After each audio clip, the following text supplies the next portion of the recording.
Salut à tous, très heureux de vous retrouver. Bienvenue pour vivre ensemble les meilleurs moments de cette rencontre entre Saint-Denis et Pontoise, toujours en compagnie de Christian Martin. Saint-Denis, un club chargé d'histoire. C'est un club qui existe depuis 1945 et qui évolue au niveau national depuis 1960. Donc on a une très longue histoire du haut niveau. Beaucoup de licenciés, donc il y a plus de 300 licenciés sur le club, avec une grosse pratique de découverte et d'initiation du tennis de table, et évidemment une pratique éducative et sociale très importante. On est actuellement le seul club de pro en garçons et en filles, donc on a deux équipes, les dames et les messieurs en Pro A. Hier, l'équipe Pro A dames vient de se qualifier pour la première fois de l'histoire du club en finale du championnat de France Pro A dames. Une qualification obtenue grâce à la victoire face à l'Entente Saint-Pierraise et l'objectif désormais de succéder au palmarès à l'ASRTT Étival Raon.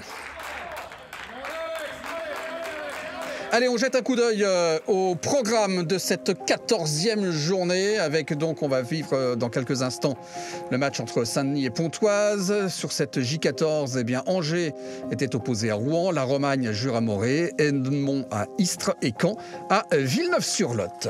On a aperçu le classement avec 3 clubs en tête, donc Jura-Morée, Rouen et Angers. L'équipe de Saint-Denis composée de Parguerel, Alexandre Cassin, Joe Seyfried et Mehdi Bouloussa. Club de Saint-Denis qui aimerait bien étoffer un petit peu son palmarès.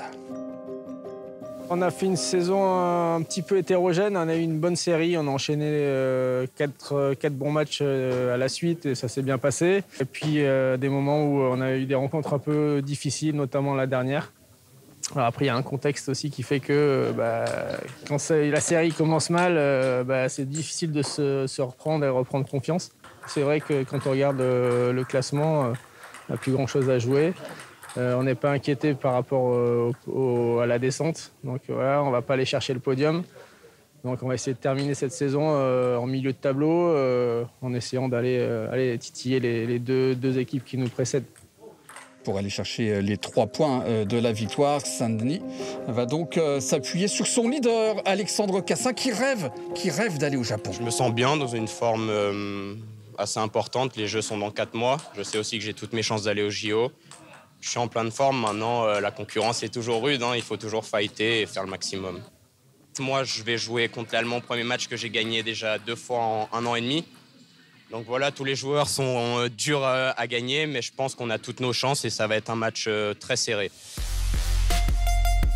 Face à Saint-Denis, donc Pontoise, avec son traditionnel quatuor, l'Allemand Patrick Baum, Tristan Flore, Quentin Robileau et Adrien Matenet. Une équipe qui comptait beaucoup cette saison sur son Chinois, qui malheureusement n'a pas pu venir.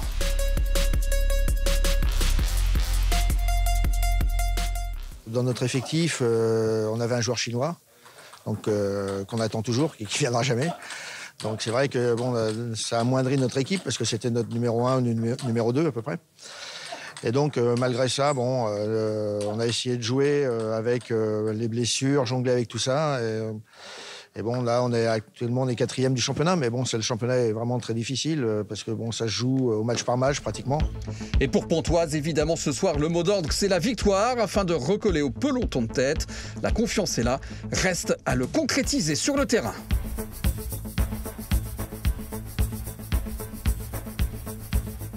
C'est une équipe qui est à peu près au même niveau que nous, on va dire, dans le classement. Après, je trouve qu'on est un peu au-dessus, je pense, au niveau sur le papier. Donc là, on a gagné à l'aller 3-1. On aimerait bien, en fait, gagner encore une autre victoire parce que ça nous ferait du bien aussi dans le classement pour remonter encore un peu. Donc nous, notre objectif, c'est de gagner. Allez, on rentre tranquillement dans le vif du sujet. On va débuter avec les meilleurs moments de la première rencontre entre Alexandre Cassin et Patrick Baum. L'occasion pour moi bien de saluer Christian Martin. Bonjour Christian. Bonjour Olivier, bonjour à tous. Et on rentre tout de suite dans le vif du sujet avec ce duel entre Alexandre Cassin et Patrick Baum, avec un Alexandre Cassin qui prend très rapidement les devants dans cette rencontre sur le premier set. Oui, tout à fait. Il a fait un départ en fanfare, Alexandre, en imposant un petit peu sa puissance et sa technique. Il a énormément progressé depuis 2 saisons. Il est très complet maintenant comme joueur, Alexandre. Le petit péché mignon peut-être encore chez lui, c'est de compter un peu trop sur sa puissance, sa vitesse. et d'en oublier par moment un peu l'intelligence de jeu, le côté tactique, le côté malin du tennis de table. On le voit là c'était bien joué, beaucoup de variations côté coup droit, mais c'est pas toujours le cas. Des fois il force un peu trop à l'image de ce top spin coup droit. Mais c'est vrai que pour l'instant, les 2 premiers sets, ça a été une vraie balade côté Alexandre Cassin. Et puis derrière, malheureusement pour lui, il retombe petit à petit dans ses travers. Un 3e set où, à l'inverse, c'est Patrick Baum qui a été dominateur. Et puis derrière, Alexandre aura eu beaucoup de mal à sortir de cette diagonale revers. Là, on le voit. Avec des balles de match. Avec des balles de match. Avec des balles de match pour Alexandre. Pas toujours très bien joué. Hein. Il y avait d'autres possibilités pour lui sur ces balles de match, de chercher des meilleurs placements notamment. Et puis il faut dire aussi que c'est Patrick Baum qui a augmenté son niveau de jeu à la fin du second set. On l'a vu devenir beaucoup plus régulier, imposer son jeu de vitesse aussi, prendre la balle très tôt, être agressif. Et la pression donc sur les épaules d'Alexandre Cassin qui vient de rater donc 3 balles de match. Et Patrick Baum au service donc pour recoller à 10 partout dans cette 4e manche. Il revient à 10-10 donc. Très bon service lifté qui aura très bien marché pendant 3 sets pour Patrick Baum. Et en fait, Patrick Baum va aligner les points oui, pour là, un désormais un petit peu long, je trouve, d'Alexandre Cassin qui permet relancer. le démarrage. Et il va se relancer complètement dans cette partie, l'Allemand, avec désormais donc une balle pour égaliser à 2 manches partout.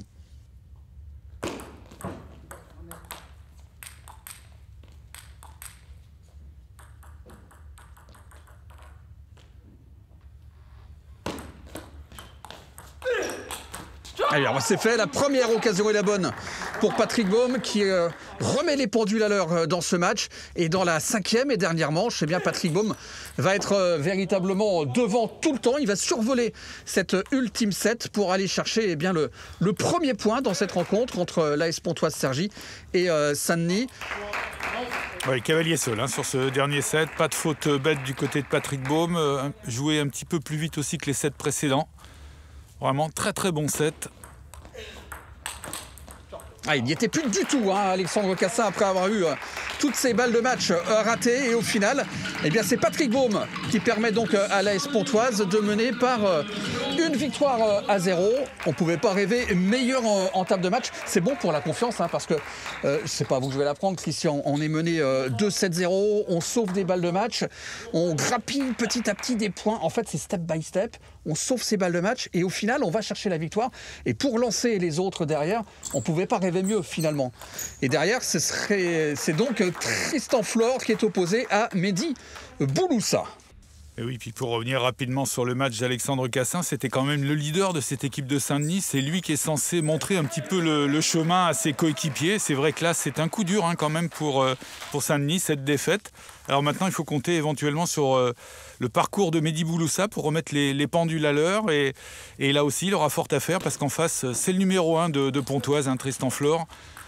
Même si il est un petit peu en délicatesse avec son tennis de table depuis quelques semaines, mais on sait que c'est un joueur qui, avant d'être blessé, parce que malheureusement pour lui, il a eu plusieurs blessures très sérieuses, il avait été quand même 41e mondial à 18 ans, il était champion de France senior et en même temps champion d'Europe junior, donc déjà un très beau palmarès, et puis malheureusement 2 ans quasiment éloigné des tables de tennis de table sur blessure. Et depuis, c'est vrai qu'il alterne le bon et le moins bon, Tristan Flore. 41e, vous l'avez précisé, c'était en janvier 2018. Exactement. Il y a 3 ans déjà. Ancien numéro 4 mondial chez les juniors. Et là, il est malmené vraiment. Mené 2-7-1 par Mehdi Bouloussa, 4-0 lors du 4e set. Et vous qui êtes un puits de science dans le tennis de table français, vous vous souvenez probablement que c'est lui, Tristan Flore, qui avait apporté le point de la victoire en Ligue des Champions lorsque Pontoise était au sommet de l'Europe. Quand Pontoise avait remporté cette Ligue des Champions, c'est lui, Tristan, qui avait apporté le point décisif. Oui, c'est celui qui est au club depuis le plus longtemps, Tristan Flore. Il a trouvé, je dirais, son assise sur le club de Pontoise. Et là, il a du mal sur toutes les variations de Mehdi Bouloussa. On voit qu'il est hésitant, Tristan Flore. C'est pourtant un joueur qui a une technique exceptionnelle. Vraiment, tout ce qu'il fait est propre. Il a aussi un physique très adapté au tennis de table en étant très vif, très rapide. Malheureusement pour lui, aujourd'hui, dans les enchaînements, je le trouve à peine lent. Le premier démarrage, c'est plutôt pas mal. C'est la suite qui se gâte quelquefois un peu. Il est toujours lui 115e mondial. Hein. Le fait de rentrer dans le top 100, est-ce que c'est un palier psychologiquement aussi hein? Oui, c'est vraiment un palier en tennis de table. Il y a une première étape à passer, c'est justement ce top 100. Après, il y en a un deuxième, c'est le top 50. Et puis après, bien sûr, c'est 10 par 10 parce que ça se complique à chaque fois un peu plus. Et on voit que lorsqu'il était 41e mondial, il avait déjà franchi tous ces paliers-là très très rapidement, quasiment en 2 saisons. Et le top 20 lui tendait les bras quasiment avec le niveau de jeu qu'il avait. Malheureusement, on le disait tout à l'heure, ces blessures là ont été vraiment un gros coup d'arrêt pour lui. Et ça, c'est bien joué, ce démarrage au coude.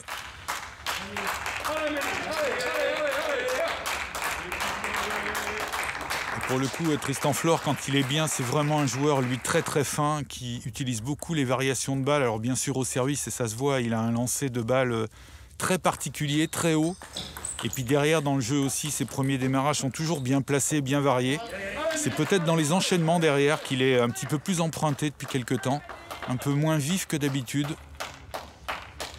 Allez, vous savez, hein, quand on s'arrête longtemps, il faut autant de temps pour se remettre dans le rythme et retrouver le niveau que l'on avait avant la blessure. Si on s'arrête 1 an, il vous faut 1 an pour retrouver le niveau que vous aviez avant votre blessure.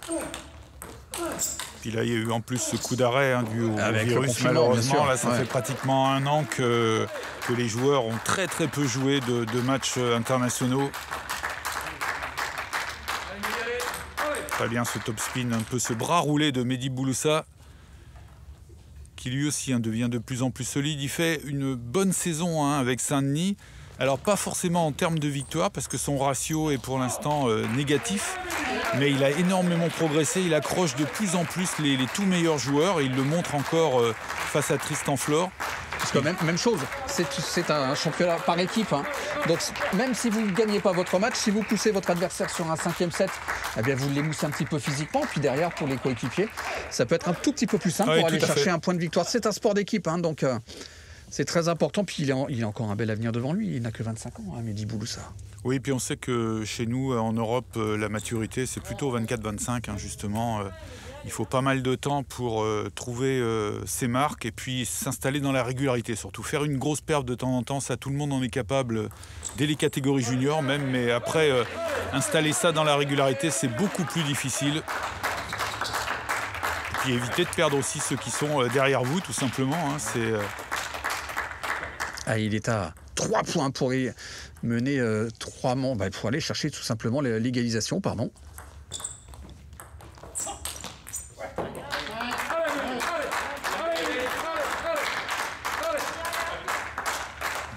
Ça qui a été 116e mondial, lui, il y a quelques années, 2016, si mes souvenirs sont bons.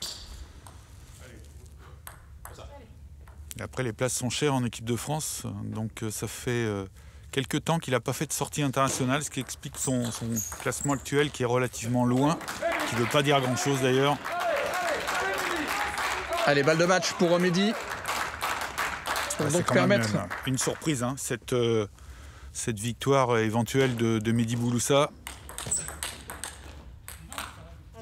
Allez, il y a encore des occasions pour Mehdi. Un petit peu trop longue cette balle.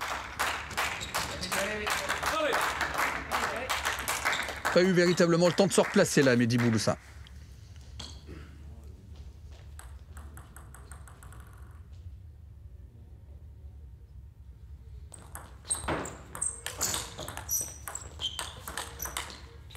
Celle-ci est la bonne, la deuxième balle de match est la bonne.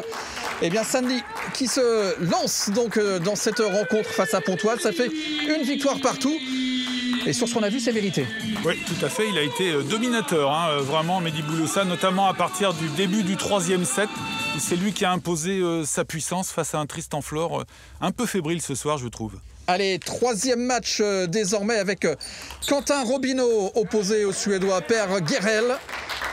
Et ça fait 1-7-0 en faveur de Quentin Robinot, qui est allé chercher la première manche. Une première manche qui a été très accrochée. Vous voyez le score 12-10 et c'est encore très accroché sur ce 2e set entre les deux hommes. 7 partout. Aucun des deux ne parvient à prendre véritablement l'avantage, l'ascendant dans ce match. C'est vrai que sur le papier, c'est quasiment le match le plus équilibré de la soirée, hein, avec éventuellement le prochain entre les deux numéros 1 de chaque équipe. Per Guerel, qui est un joueur vraiment d'expérience, hein, qui a été un peu le fer de lance de l'équipe de Suède pendant de nombreuses années. Une bonne patte gauche, comme on dit, hein, avec lui aussi un joueur de variation. Très bon serveur, vous le verrez, avec ce service rentrant là, du coup droit qui fait des miracles. Et qui est quelquefois même à la limite de la réglementation. C'est très difficile pour les arbitres de voir si le service est valable ou pas. Il est quelquefois un peu embêté avec ce service-là. Mais il est borderline. Voilà, quoi. c'est ça. Hein, mais en fait, il l'exécute quand même très très bien. Il le varie beaucoup. Et derrière, il s'appuie sur une bonne intelligence de jeu, vraiment, de la variation, des bons placements de balles. En revanche, il a un petit déficit de puissance, hein, c'est ce qui lui fait défaut à Per Guerel, mais pour le reste, c'est un très très beau joueur, vraiment. Puis une expérience énorme, hein, ancien international. Il a 39 ans et on parlait tout à l'heure, enfin vous évoquiez tout à l'heure la maturité en ping chez les Français aux environs de 24-25 ans. Vous imaginez, vous arrivez à maturité à 24 ans et vous pouvez jouer encore jusqu'à 40 ans, ça vous laisse quand même de belles perspectives. Oui, on a pas mal de joueurs hein, qui, au-delà de 35 ans, continuent encore à jouer à un niveau tout à fait honorable. Alors même, bien évidemment, hein, s'il est plus au niveau où il avait été il y a quelques années, ça reste pour la Pro A un joueur très très intéressant, puis surtout très régulier. Il fait très peu de contre-performances par Guerel. Toujours intéressant dans une équipe d'avoir des gens sur lesquels on peut compter à chaque fois. Il était top 30. Hein. En oui, novembre 2016, il était 27e mondial, le Suédois. Il a déjà fait quart de finale du championnat d'Europe, participé à 2 Jeux Olympiques. Et vous vous souvenez quand il avait perdu au championnat d'Europe en quart? Timo Boll, je crois. Oui, bien joué. Je savais que vous aviez une mémoire de feu. Il faut dire que comme les 2 Allemands, là, Timo Boll et Ovtcharov, ont quasiment tout trusté depuis ces 15 dernières années. Et surtout, ils sont toujours là en plus. Hein. Oui, Timo Boll, d'ailleurs, est le numéro 1 allemand, toujours de la Nationalmannschaft. 11e mondial. Là, c'est vraiment exceptionnel quand même, hein, avec certains jeux assez économiques, mais quand même, c'est très très rare de garder ce niveau-là. Et Ovtcharov, il est dans le top 10, hein, il est 9e. Hein. Oui, il est quand même un peu plus jeune, même si bon, maintenant il commence à avoir aussi de la bouteille, mais une autre génération encore. Quentin Robineau aussi, on a parlé de Tristan Flor tout à l'heure, hein, qui lui aussi a été champion d'Europe junior il y a quelques années.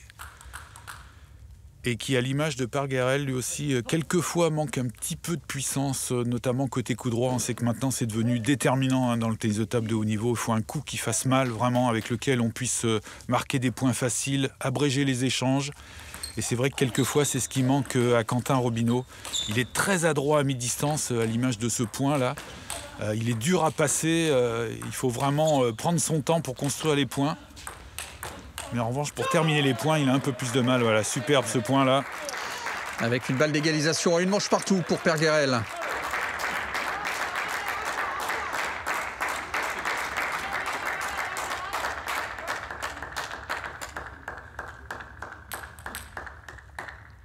Nouveau venu au club, hein, Quentin Robineau. Hein. C'est sa première saison avec le club de Pontoise. Oui, il a remplacé Emmanuel Le Besson, qui est parti en Allemagne la saison dernière.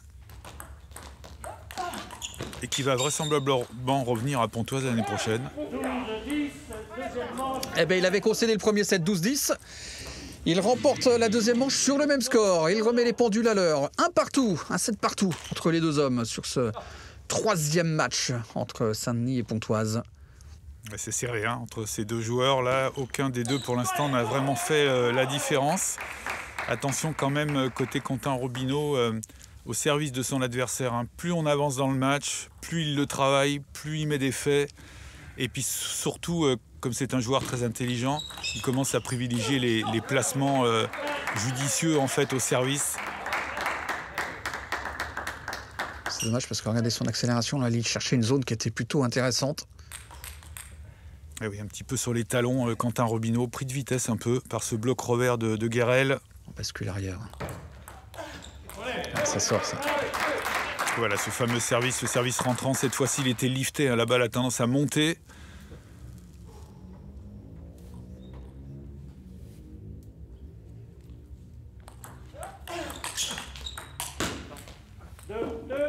Alors, Rien à faire hein, sur ce type de balle qui accroche le bord de table là.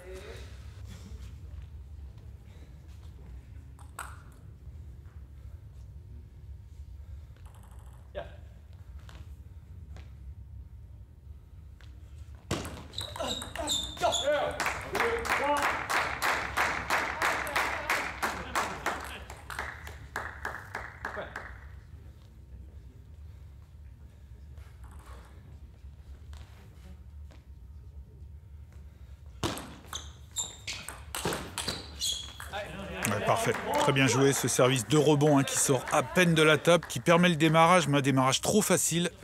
Et derrière, il n'a plus qu'à terminer le point, Quentin Robineau, bien vu. Et on reste sur des filières courtes hein, dans les échanges. Hein. Pas de long rallye pour l'instant. Ouais, on est de ça se joue en 2-3 coups de raquette. Voilà, là. c'est ça. Ouais. 80% des points sont marqués avant le 3e coup de raquette. Alors après, ça dépend bien sûr du système de jeu. Là, c'est un tout petit peu moins vrai chez ces deux joueurs hein, qui affectionnent de jouer à mi-distance. Il y a quelquefois plus d'échanges.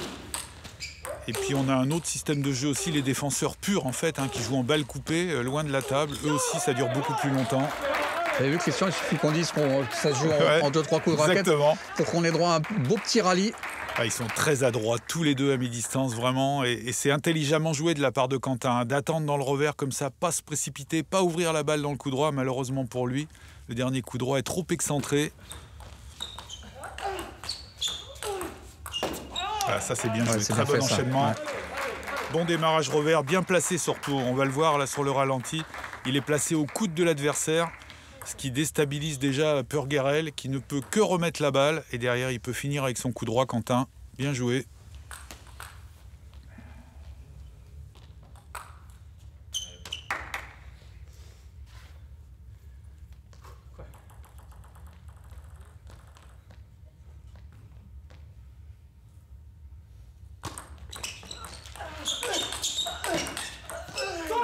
Superbe ça aussi, deux très bons blocs revers, notamment le second qui a été appuyé. Jamais évident de contrôler la balle comme ça en revers parce qu'il ne se contente pas de remettre simplement la balle, il remet de l'effet dedans. Parfait. Il redonne de la vie hein, à sa balle. Hein. Exactement. Allez, 5-4.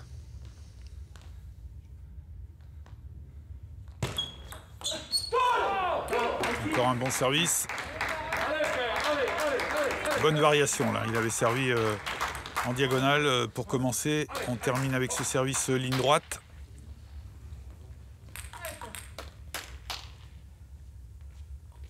Alors c'est toujours délicat hein, ces services de rebond là parce qu'il ne faut surtout pas se tromper. Dès qu'il est un petit peu plus long que ce que l'on souhaite, bah, c'est la punition immédiate. Donc c'est vraiment au millimètre près. Et là aussi c'est un bon service. Hein.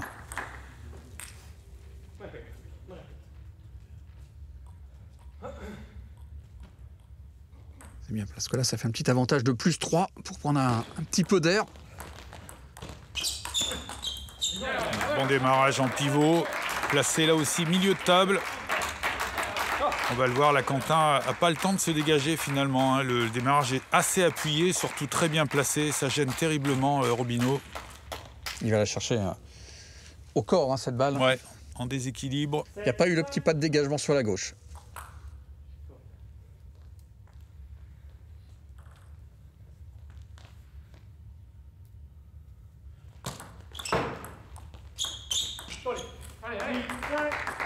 Allez, 8-5 en faveur de Quentin Robineau. Une courte pause et on se retrouve dans une poignée de secondes. À tout de suite.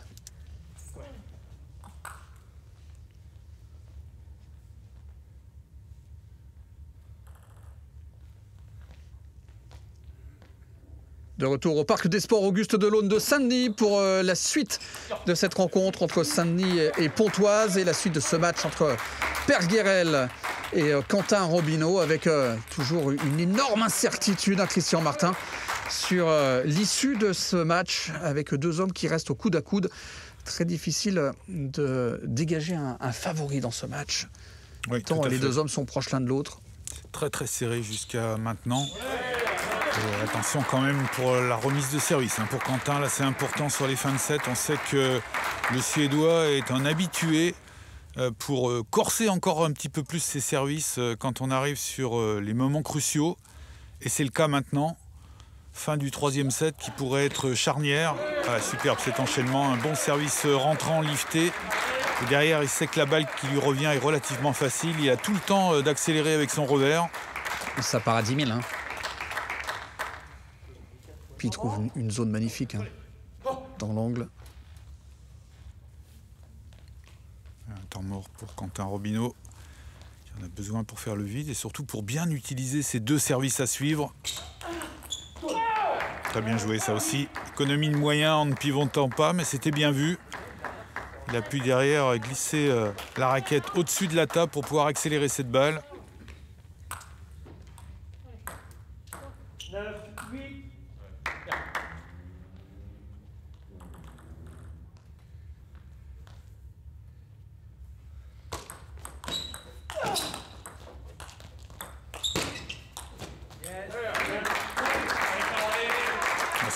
C'est bien joué là encore tactiquement de la part de Parguerel qui s'est absolument pas affolé dans cet échange. Il n'y avait pas beaucoup de vitesse, hein.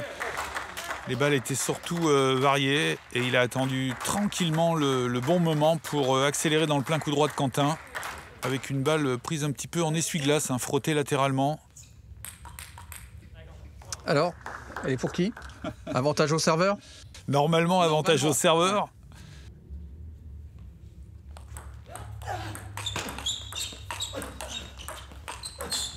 Oh, c'est superbe.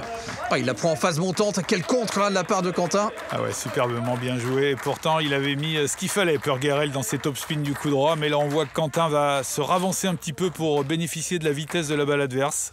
Parfait. C'est ce petit pas hein, en avant, en plantant la jambe d'appui qui lui permet de gagner cette fraction de seconde. Balle de 7 pour Quentin Robineau. Ah, dommage, il profite pas là de cette belle remise pourtant là. Il n'est pas allé assez vite dans son revers pour pouvoir accélérer.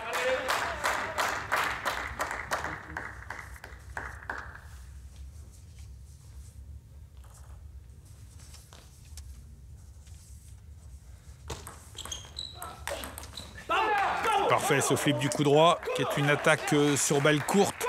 On voit qu'il vient placer la raquette au-dessus du plateau de la table pour pouvoir accélérer avec un geste très court. Généralement, uniquement la main.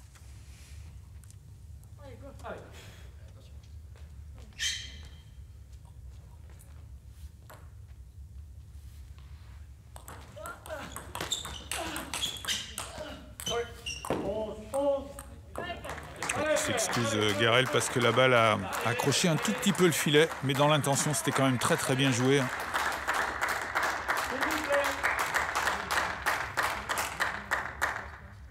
Il y a encore un set à l'image des deux premières manches. Hein.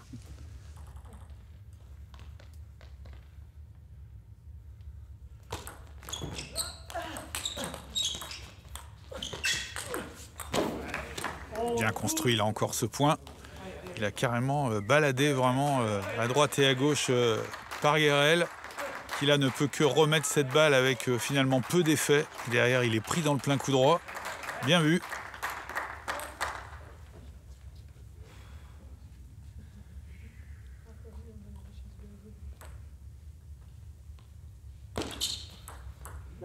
Oula, c'est tendu. C'est tendu. Il y a un petit peu de tension là quand même hein, dans le service du Suédois. Et oui, il voulait réutiliser ce service ligne droite qui avait bien fonctionné hein, à l'entame du troisième set.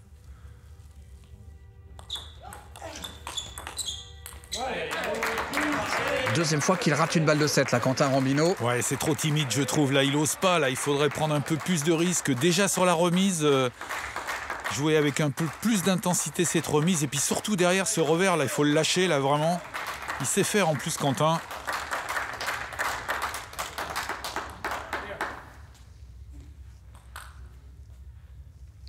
Il ne faudrait pas qu'il ait à les regretter, hein, ces deux balles de 7. Hein.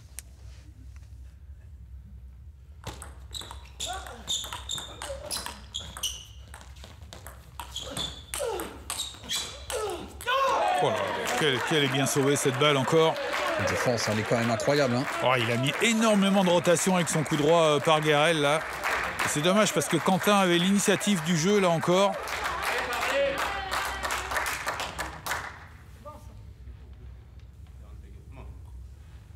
Beaucoup d'occasions ratées quand même hein, pour Quentin Robineau. Ouais, et cette troisième manche donc qui revient à Parguerel. sur le score de 14 points à 12. 2 manches à 1 en faveur du Suédois désormais. Ouais, souhaitons que, allez, qu'il se ressaisisse vite là et qu'il ne pense pas à ces balles de 7 concédées. Il faut tout de suite prendre un bon départ dans ce 4e set pour Quentin Rambino.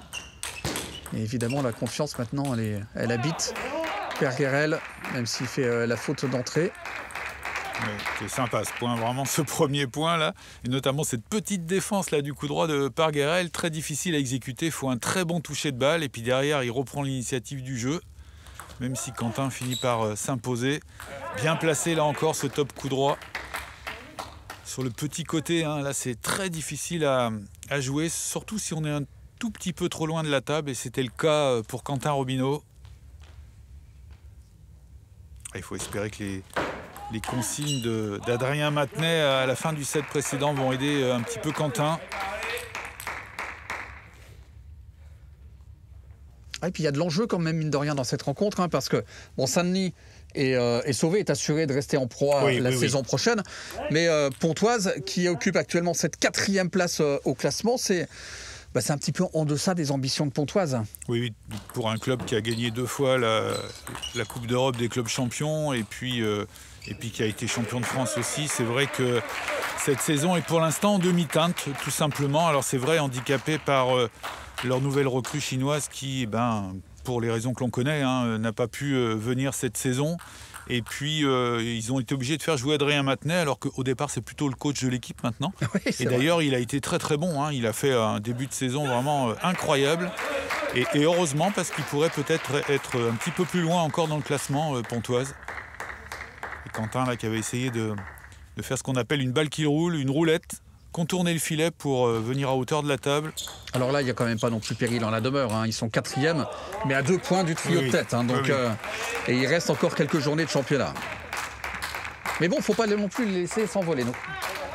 Non, et puis on sait aussi que on espère pouvoir finir bien sûr le championnat, hein, parce que c'est chaque semaine un peu plus délicat que la semaine précédente.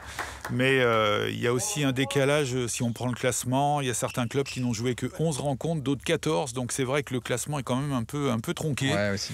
Et donc c'est difficile pour l'instant de dégager vraiment et un futur vainqueur, même s'il semble que Morée-Jura, pour l'instant en pole position, reste le favori.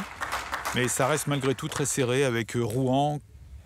Et puis vraisemblablement Angers, oui, qui lui aussi est bien revenu après un début de saison un petit peu hésitant. D'ailleurs, Pontoise qui reste sur 4 victoires sur ses 5 derniers matchs. Oui. Alors que Saint-Denis reste sur 3 défaites sur ses 4 derniers matchs. Oui, ils avaient dû se passer aussi d'Alexandre Cassin pour quelques matchs parce qu'il s'entraîne maintenant en Allemagne. Et donc il a été absent notamment lors du dernier match, donc c'est vrai que c'est quand même un sacré handicap pour ce club de Saint-Denis, hein, quand le leader n'est pas là. Ouais.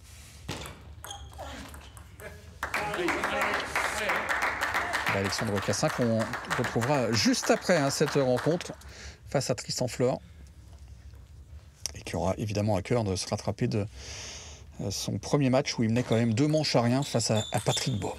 Allez, on se reconcentre sur cette rencontre entre Quentin Rambino et Perguerel.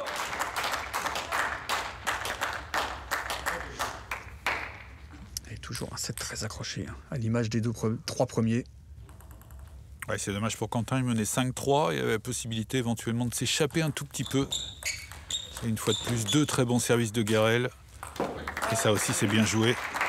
Parfait, cette utilisation de la frappe coup droit là pour terminer le point. Frappe coup droit qui est en train de revenir un petit peu au goût du jour, hein, depuis que ces nouvelles balles plastiques là sont arrivées sur le circuit national et international. Ça permet un peu plus facilement d'utiliser ce coup technique.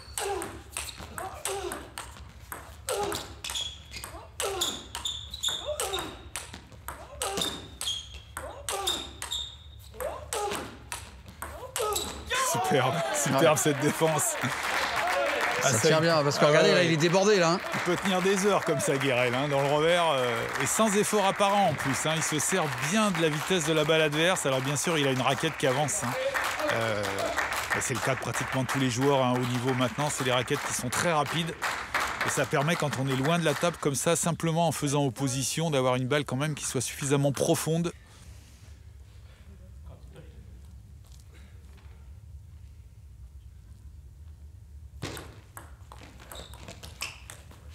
Ça aussi, qu'est-ce que c'est intelligemment joué. C'est des petits points gratuits en fait. Cette poussette tendue là comme ça qui désarçonne complètement Quentin Robineau. Parce qu'en fait, il n'y a pas du tout de vie dans la balle. Ouais, c'est ça. Elle est bien jouée dans le contre-pied en plus. Ouais, c'est superbe encore une fois là, l'accélération. Ah, il remporte ses 2 services pour avoir un avantage de plus 4 désormais. Regardez le petit pas de dégagement. Aussi, comment il fait monter la balle ce service. Et là, nul doute que Quentin l'a vu qu'il était lifté le service. Mais entre le voir et avoir le temps de corriger après, c'est encore autre chose.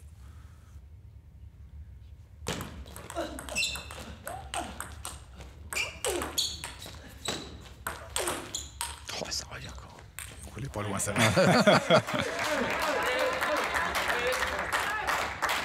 C'est ça qui est toujours impressionnant quand on regarde du tennis de table. Quand il y a des attaques énormes comme celle-ci, les défenses, et on se demande toujours comment on arrive à remettre la balle sur la table. Quoi. Et puis il y a vraiment des joueurs qui excellent dans ce compartiment de jeu-là. Tous les joueurs un peu de mi-distance, là, ils sont très bons comme ça en balle haute. Et ça semble des balles faciles pour terminer les points, mais en fait, il faut vraiment s'appliquer sur ces balles-là parce qu'il y a beaucoup de rotations, elles sont souvent profondes. Et donc, c'est pas si évident que ça. Première petite faute depuis longtemps pour Guérel. Bon, après, voilà, il a remporté ses 2 mises en jeu, Quentin Robineau. Mais si Per Guérel remporte les 2 siennes, ça sera terminé de ce match. Ouais, là, il faut vraiment qu'il prenne des risques sur la remise. Il ne faut pas se contenter de remettre la balle. Trop facile, trop facile. Bah, le match. Malheureusement, il n'aura jamais trouvé la solution comme ça en remise. Il ne fait pas la faute directe, ça, ok, c'est bien, mais après, sa balle est trop facile pour l'adversaire. Bon, même pas eu besoin de la jouer, cette balle de match. Ça se termine sur une faute directe de Quentin Robineau, qui a voulu peut-être trop assurer là-dessus, non? Oui, sur les remises, je trouve qu'il a été trop timide pendant pratiquement toute la durée du match. C'est dommage parce que dans le jeu, il faisait bien sûr jeu égal avec son adversaire. Il a eu des occasions, rappelez-vous le 3e set, il était en passe de faire la course en tête. Malheureusement pour lui, les 2-3 points cruciaux, ça a été à l'avantage du Suédois. Ouais, et donc Saint-Denis qui passe devant désormais après ce succès de Per Guérel. 10-12, 12-10, 14-12, 11-7 et ça fait 2 victoires à 1 en faveur de Saint-Denis. 4e match, Alexandre Cassin face à Tristan Flore. On retrouve les 2 joueurs au début du 3e set. Oui, 2 joueurs qui ont un tout petit peu à se faire pardonner leur premier match. Ce sont les 2 leaders de l'équipe. Et ils entament cette dernière rencontre pour ces 2 avec une défaite au compteur. Et c'était surtout inattendu pour Alexandre Cassin qui menait 2-7-0 lors du premier match face à Patrick Baum. Et qui derrière s'est littéralement écroulé tout simplement.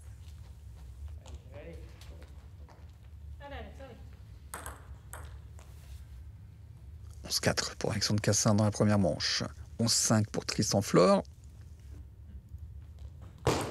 Les 2 joueurs qui sont pour l'instant numéro 3 et numéro 4 de l'équipe de France, derrière Simon Gauzy et Emmanuel Le Besson. Ces 2 joueurs sur lesquels les entraîneurs des équipes de France comptent, bien évidemment, et notamment Alexandre Cassin, qui est encore très très jeune, et qui a encore un gros potentiel vraiment, et sur lequel tout le monde compte. Vous savez qu'il a un petit rituel, Alexandre Cassin, après chaque victoire. Vous connaissez son petit rituel, vous qui les connaissez tous? Vous regarderez sur son avant-bras gauche, il a un tatouage. Ah, ça, j'ai vu, et je sais ce que c'est même. Ouais, et c'est la date de naissance de sa maman, qui est décédée, il avait pas 1 an. Jeune, oui, tout à fait. Tout à fait. Et il y a donc la date de naissance, et il y a une inscription « I will never forget you », je ne t'oublierai jamais. Et à chaque victoire, il embrasse son avant-bras gauche. Et il est venu en métropole à l'âge de 8 ans. Son papa qui l'a emmené en métropole. Il est originaire de Guadeloupe. Il a été assez vite repéré dans le tennis de table. Moi, je l'ai eu au travers du projet détection de la fédération. Il avait 11 ans, si je me souviens bien. Et puis derrière, il a effectivement franchi pas mal d'échelons. Et puis il était à l'INSEP depuis quelques années maintenant. Là, il s'entraîne aussi un peu en Allemagne à Oxenhausen, dans le club où s'entraînent Simon Gauzy et Hugo Calderano, qui sont le joueur brésilien qui est numéro 6 mondial. C'est bien de pouvoir s'entraîner avec un top 10 mondial, donc le numéro 6, et puis avec Simon Gauzy, qui est quand même le leader de l'équipe de France. C'est ce qu'il lui faut maintenant, Alexandre, c'est des joueurs en point de mire comme ça pour essayer de se rapprocher d'eux. Parce qu'à force de s'entraîner avec des top 10, inévitablement, quand vous en avez un face à vous un jour de match, c'est quand même beaucoup plus simple à appréhender. Puis franchement, c'est un joueur qui techniquement a tout ce qu'il faut pour réussir, et ça fait déjà de nombreuses années. Après, c'est plus dans la gestion des matchs et puis dans l'envie aussi, bien sûr, puisqu'on sait que c'est maintenant ce qui fait la différence. C'est celui qui a les yeux qui brillent, qui a une chance d'y arriver. Et donc ça, c'est important. On l'a vaguement entendu au début. Vous avez vu quel est son rêve, c'est de valider son passeport pour aller au JO de Tokyo. Et il a 22 ans, donc quand bien même il n'irait pas au Japon, il y a Paris 2024 qui va très très vite arriver. Mais de toute façon, c'est le rêve ultime de tout sportif, disputer les Jeux Olympiques. Et quand on pose la question à un sportif, qu'est-ce que vous préférez, les Jeux Olympiques ou les Championnats du Monde, ou une médaille olympique ou une médaille aux Championnats du Monde, 9 fois sur 10, c'est une médaille olympique. Oui, non, mais c'est vrai. Surtout que nous, on est maintenant sport olympique depuis 1988, donc on a eu le temps vraiment de se rendre compte de l'importance de ce que représentent les Jeux Olympiques. Et on l'a vécu aussi au travers de Jean-Philippe Gatien, qui avait été champion du monde, mais aussi médaillé d'argent aux Jeux Olympiques. On avait eu un double aussi médaillé, Patrick Schilla et Jean-Philippe Gatien. Donc toute cette génération-là a montré le chemin, à eux maintenant de continuer un petit peu à faire enfler ce palmarès de l'équipe de France. Allez, il est bien parti dans cette troisième manche, 8-5 pour Alexandre Cassin. C'est un joueur qui est très puissant maintenant, Alexandre Cassin, vraiment. Il a énormément progressé côté coup droit, la balle va vite, elle va fort aussi, il y a du poids dans cette balle. C'est vraiment maintenant sur tout ce qui est un peu, je dirais, tactique, intelligence de jeu qui doit progresser. Pas compter uniquement sur ses coups très puissants.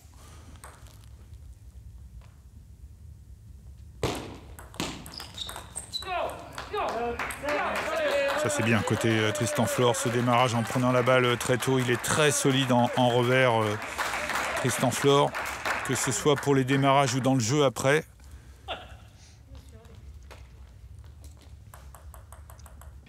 Et c'est valable dans tous les sports de raquette, cette prise de balle précoce pour gagner du temps. En fait, on a connu plusieurs périodes de Tézota. Moi, ma génération, c'était beaucoup de puissance dans les coups. Mais finalement, la vitesse était relativement modérée. Et puis derrière, il y a eu des changements réglementaires qui ont fait que le tennis de table est devenu beaucoup plus rapide. Les gens jouaient près de la table avec des gestes courts et en privant l'adversaire de temps. Et puis aujourd'hui, on est arrivé à un équilibrage un petit peu des deux. Il faut être capable de jouer vite, mais aussi fort. Et de trouver la bonne alchimie entre cette vitesse et cette force. Et la plupart des meilleurs joueurs aussi le font. Superbe ce bloc. Le contre, la longue ligne. Droit devant. Alors ça part d'une belle anticipation déjà, bien sûr, parce que il faut déjà deviner où va aller la balle. C'est juste avec le bras. Oui, on fait opposition, c'est ça. En fait, on sait l'importance en tennis de table de l'utilisation de la main. Alors c'est vrai, au service et en remise, bien sûr, on utilise énormément la main. Mais aussi dans le jeu, même avec le coup droit, on a l'impression de voir un geste avec l'épaule. Mais en fait, l'épaule, bien sûr, est utilisée. Mais c'est aussi la main qui donne la vitesse, la précision et la direction. Allez, 2 manches à 1 en faveur d'Alexandre Cassin. 2 manches à 1 pour Saint-Denis, qui mène par 2 victoires à 1. Il est beau, ce coup droit. Là, quand il descend bien sur les jambes comme ça, Alexandre, qui se met à bonne hauteur par rapport à la balle, il est vraiment très très bon.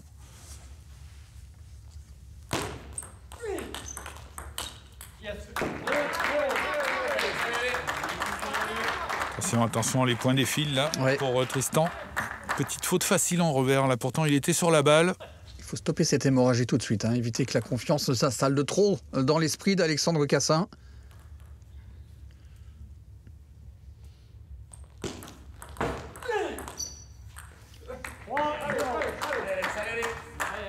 Rien à faire là.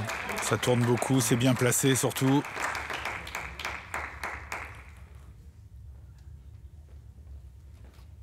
Oh,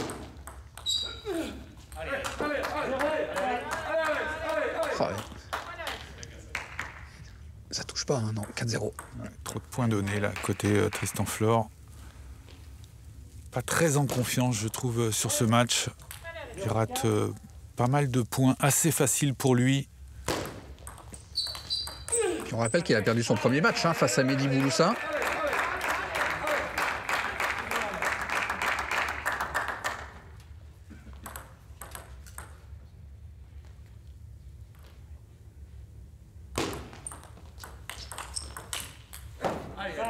S'il n'en profite pas, pourtant c'était bien servi, bien démarré en revers et cette balle-là, il y a mieux à faire vraiment.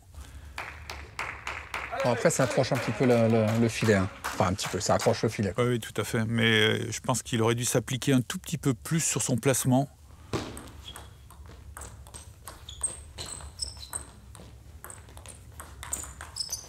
On joue un petit peu au chat et la souris tous les deux là en restant dans le jeu court. Allez, c'est les petits points peut-être qui peuvent relancer Tristan Flor et Pontoise. Je ne sais pas si on a parlé de son classement, mais il est aujourd'hui 143e mondial, hein, Alexandre. Il pratique le meilleur tennis de table de sa carrière, puisqu'il a été 140e il y a quelques temps. Oui, quand il est en forme, je pense qu'il joue nettement mieux que ce classement. Hein. Après, c'est la régularité. Oui, oui, c'est ça. Mais est-ce qu'on peut jouer top 10 sur un match, finalement? Ah oui, ça lui est arrivé d'ailleurs. Hein. Ouais. Et Tristan Flor aussi. Hein. C'est des joueurs qui ont battu de temps en temps des joueurs dans les 20 premiers, voire dans les 10. Mais ça n'a qu'une valeur symbolique, je dirais, parce que si le lendemain on perd un joueur qui est 150 ou 200e mondial, ça ne veut pas dire grand-chose. Mais Alexandre aujourd'hui a vraiment les moyens de jouer régulièrement aux alentours de la 50e place du classement mondial, ce qui laisse quand même augurer un bel autre avenir. chose. Ouais. Alors après, il ne faut pas perdre de temps non plus, bien sûr. Hein, 22 ans, c'est jeune, mais voilà, ça fait quelques années quand même qu'il gravite sur le circuit international. Il doit s'installer maintenant durablement, dans un premier temps, dans le top 100. Ça devrait aller assez vite, j'espère. Là, Christian, ça ne devrait plus lui échapper maintenant à cette victoire à Alexandre Cassin, qui apporterait le point de la victoire sur cette rencontre entre Saint-Denis et Pontoise.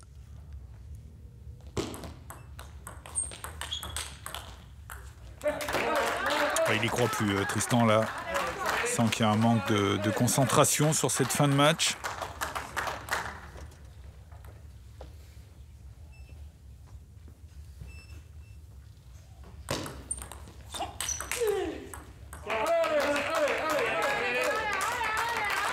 Attention quand même pour Alexandre à pas trop se griser parce qu'il faut qu'il se serve un petit peu de l'expérience du premier match quand même. Alors, il y a de la merge, hein, 9-4, 2-7-1. Bon, puis là, il a quelques balles de match quand même maintenant à son actif dans sa raquette. Ouais, ben, la première sera la bonne pour Alexandre Cassin qui apporte en plus le point de la victoire à Saint-Denis. Succès face à Tristan Flor, 11-4, 5-11, 11-7, 11-4. Mais surtout, Christian, victoire de Saint-Denis. Petite surprise tout de même face à Pontoise. 3 victoires à 1. Petite surprise effectivement et à mettre à l'honneur quand même Mehdi Bouloussa aussi hein, parce que non seulement il a fait une belle performance ce soir mais c'est lui qui a relancé son équipe après la défaite de Cassin. Il a eu un rôle je trouve très important ce soir. Et tiens, on va écouter l'analyse de cette soirée faite par l'entraîneur de Saint-Denis. Une analyse et une joie toutes dans la retenue.